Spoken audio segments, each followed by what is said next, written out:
ça va et vous? Ça va? Anthony, ça va? Très bien, merci. Et vous?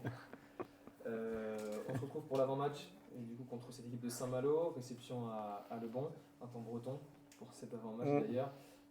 Victoire en Coupe de France à Neuville, 2-0, avec une équipe qui ressemble comme deux gouttes d'eau à ciel aligné face à Saumur.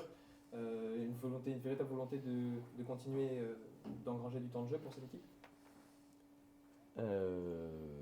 Ouais. Non, ouais, on a mis en tout cas, on a mis l'équipe qu'on a estimé qu'il pouvait gagner contre Neuville et passer le tour. C'est ce qu'on a fait. Donc c'est bien d'être passé ce tour-là. Ouais. Comment on gère cette intermittence entre Coupe de France à chaque fois et championnat? Est-ce que c'est difficile ou pas de se remettre à chaque fois au niveau national 2 quand on reçoit ou qu'on se déplace par exemple contre des équipes d'un niveau théoriquement inférieur? L'alternance, elle n'est pas simple à gérer, non? Parce qu'effectivement, tu tombes sur des équipes contre lesquelles le rythme est moins imposant que sur le rythme N2. Donc, mais bon, c'est le calendrier qui nous l'impose, donc on n'a pas le choix que de devoir s'adapter et de gagner le plus de fois possible. Anthony, vous avez été buteur à Neuville, c'est toujours bon pour la confiance, je suppose, après un Oui, c'est toujours bien de marquer des buts, surtout en tant qu'attaquant. Donc, non, c'est quelque chose de bien. Maintenant, il va falloir le mettre en championnat pour aider l'équipe aussi. Parce qu'on a besoin de relancer une dynamique en championnat. Donc, il va falloir tout mettre en œuvre pour gagner ce match. Justement, David, on parlait du championnat national 2, un championnat qui est très serré, on le voit, il y a 5 points entre le premier non relégable et vous qui êtes quatrième du classement. Vous êtes très solide à domicile de manière générale, 3 victoires pour lesquelles vous n'avez pas pris de but en plus de ça, un seul accro face à Avranches. Comment on explique cette solidité au Stade Le Bon? Comment on l'explique? Par les performances qu'on a pu mettre en place. On a fait plutôt de bonnes mi-temps, sauf la deuxième contre Avranches où on avait peut-être manqué un peu de fraîcheur physique pour pouvoir mieux finir le match. C'est le seul match qu'on a perdu jusqu'à présent à domicile. Maintenant, on choisit pas nos matchs. On met la même envie à domicile comme à l'extérieur. Là, on va avoir affaire à une équipe de qualité.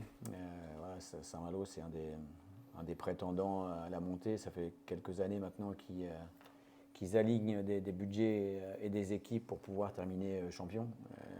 L'année dernière, ils n'étaient pas loin du titre non plus. Donc voilà, ça va être encore un autre contexte que Saumur, un autre contexte que Châteaubriand qu'on avait battu ici 2-0.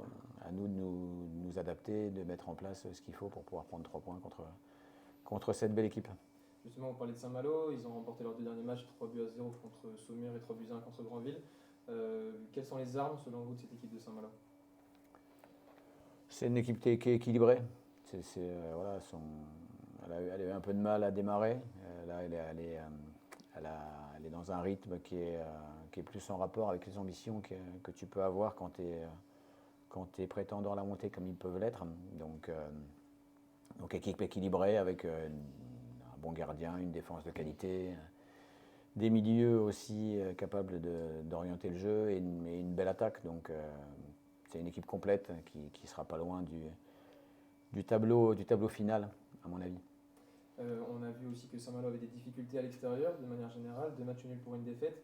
Vous êtes plutôt à l'aise à domicile. Est-ce que vous allez jouer sur ça aussi un petit peu pour essayer d'emballer le match ou... Non,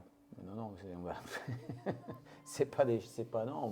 Nous, on doit mettre les ingrédients qu'il faut pour pouvoir encore une fois être capable de battre cette équipe de Saint-Malo qui actuellement est en bonne forme et qui a des individualités de qualité. Mais voilà, on a nous aussi, on a ce qu'il faut dans notre équipe pour pouvoir se mettre à la hauteur de l'événement et pour pouvoir gagner. Donc à nous d'être comme on a pu l'être assez régulièrement ces derniers temps dans les matchs qu'on a pu effectuer de façon à ce qu'on se donne les moyens de pouvoir prendre les points nécessaires dans ce match-là. Anthony, comment vous, en tant que joueur, vous basculez entre ces matchs de Coupe de France et ces matchs de Championnat National 2? Les défenseurs ne sont pas pareils. Qu'est-ce qui change véritablement? En vrai, on se prépare de la même manière, inconsciemment. Bon, c'est vrai que quand on joue une équipe d'un niveau inférieur, peut-être que psychologiquement, parfois il peut y avoir un petit relâchement, mais c'est là où justement il faut faire preuve d'être fort mentalement et de rester bien focus et de se préparer correctement. Après, le championnat national 2, c'est ce qui nous fait vivre quotidiennement. Donc, on sait que c'est vraiment sur ça qu'on est focus. La Coupe de France, c'est un bonus. On a un objectif cette année en Coupe de France. Et donc voilà, on reste bien focus et on travaille bien à l'entraînement pour justement être prêt et se remettre dans le bain du championnat national 2. En parlant de ce championnat national 2, vous avez 2 réceptions de suite qui vous attendent avant le déplacement à Lyon-Saint-Jean en Coupe de France au 7e tour. Qu'est-ce qu'on espère de victoires, évidemment, je suppose? Ça, c'est toi qui le supposes. Après, on a l'habitude de prendre les matchs les uns après les autres. J'ai souvent dit que le match le plus important, c'est celui qui est arrivé, celui du week-end. Donc, on va déjà s'atteler à la tâche pour être bon contre Saint-Malo et pour prendre le nombre de points qu'on méritera de prendre. Et puis on verra après, une fois que le match de Saint-Malo il sera passé, on pensera à Granville et après Granville on pensera au prochain et ainsi de suite. En tout cas, c'est ma façon de voir les choses. Un dernier mot pour les deux. On a vu le tirage au sort du 7e tour de Coupe de France. Vous allez affronter l'Union Saint-Jean, club de banlieue toulousaine. Qu'est-ce qu'on en pense finalement de ce tirage au sort? Vas-y, Anto. C'est un tirage, nous on espère aller le plus loin possible. Donc sur le papier, effectivement, l'équipe est dite de niveau inférieur, mais après on sait qu'en Coupe de France tout est possible. Là, j'ai vu La Roche qui est sorti par une équipe de R1, donc alors que c'est le leader du championnat, donc ça veut tout et rien dire. Pour moi, c'est une question de mental. J'ai écouté tout à l'heure, justement pendant le tirage, il y avait Jérémy Janot qui disait que lui, il a été à Saint-Etienne, il était parti jouer à Aurillac. Ce jour-là, il pouvait faire ce qu'il voulait. Mentalement, ils les ont mangés, donc ils ont pris la porte, quoi. Pourtant, c'est une équipe dite inférieure, donc il n'y a pas de... Normalement, il y a un tirage qui est dit meilleur, mais sur le terrain, c'est complètement différent. Il faut mettre les ingrédients, quoi. Donc il faut s'en sortir. Les tirages, ils sont bons quand tu es dans le tirage d'après. Tous ceux qui extrapolent sur les différents tirages qui peuvent exister, avec l'expérience que j'ai déjà perdu contre des R2, j'ai perdu contre des R3, j'ai gagné contre des Ligue 2, j'ai gagné contre des Ligue 1. Donc voilà, si cette équipe allait au 7e tour comme nous, c'est une équipe qui a mérité sa qualif pour être au 7e tour. On est 2 équipes du 7e tour. Je ne regarde pas le niveau dans lequel elles jouent habituellement, ni nous dans lequel on joue habituellement. Je regarde juste le fait que c'est un match qui permet de te qualifier pour le 8e tour et que le meilleur sur ce jour-là l'emportera. Donc ce sera du 50-50 pour moi. Les 2 équipes partiront avec les mêmes chances de pouvoir se qualifier. Et voilà, il y aura un match entre 2 belles équipes qui sont au 7e tour et qui ont envie d'aller au 8e tour.